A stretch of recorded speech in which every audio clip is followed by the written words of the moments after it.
40 വയസ്സ് കഴിഞ്ഞാൽ അധികം മദ്യപിക്കരുതെന്ന് പറയുന്നതിന് കാരണം എന്താണെന്നറിയാമോ? നമ്മുടെ നാട്ടിൽ പലപ്പോഴും ചെറുപ്പക്കാർ ചെറിയ തോതിൽ കഴിക്കുകയും എന്നാൽ 40 വയസ്സ് കഴിഞ്ഞാൽ പിന്നെ കുടിയാണ് എന്നൊരു അവസ്ഥയുമുണ്ട്. എന്നാൽ മനസ്സിലാക്കേണ്ടത് 40 വയസ്സ് കഴിയുമ്പോൾ നമ്മുടെ ശരീരത്തിലെ മെറ്റബോളിസം പ്രത്യേകിച്ച് BMR താരതമ്യേന കുറയുകയും മദ്യപിക്കുന്നവരിൽ ഒരു ചെറുപ്പക്കാരിലുള്ളതിനേക്കാൾ ഡബിൾ ഓപ്പോസിറ്റ് എഫക്ട്, അപകടകരമായിട്ടുള്ള എഫക്ട് കൂടുന്നത് 40 വയസ്സിന് ശേഷം മദ്യപിക്കുന്നവരിലാണ്.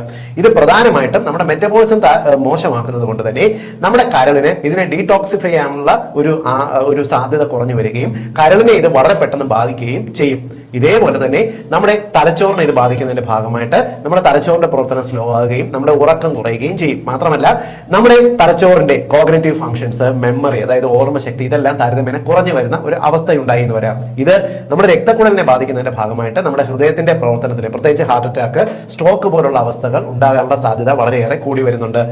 40 വയസ്സിന് ശേഷം മദ്യപിക്കുന്നത് താരതമ്യേന നമ്മുടെ ശരീരത്തിനകത്ത് കാൽഷ്യത്തിനെ വലിച്ചെടുക്കുന്ന കുറയ്ക്കുകയും നമ്മുടെ എല്ലുകളുടെ ആരോഗ്യം കുറഞ്ഞു വരികയും ചെയ്യും. നിങ്ങൾക്കറിയാമല്ലോ, പൊതുവെ പ്രായം ചെല്ലുമ്പോൾ ഒരു 50 വയസ്സൊക്കെ ആകുമ്പോൾ എല്ലുകളുടെ ആരോഗ്യം കുറയും. അതോടൊപ്പം മദ്യപിക്കുന്നവരിലാണെങ്കിൽ വളരെ പെട്ടെന്ന് എല്ലുകളുടെ ശോഷണം സംഭവിക്കുകയും പെട്ടെന്ന് എല്ലുകൾ ഒടിവ് വരാനുള്ള സാധ്യതയും ഉണ്ട്. ഇങ്ങനെ ശരീരത്തിലുള്ള A to Z പ്രവർത്തനങ്ങളെ ബാധിക്കുന്ന തരത്തിലേക്ക് 40 വയസ്സിന് ശേഷമുള്ള മദ്യപാനം വരും.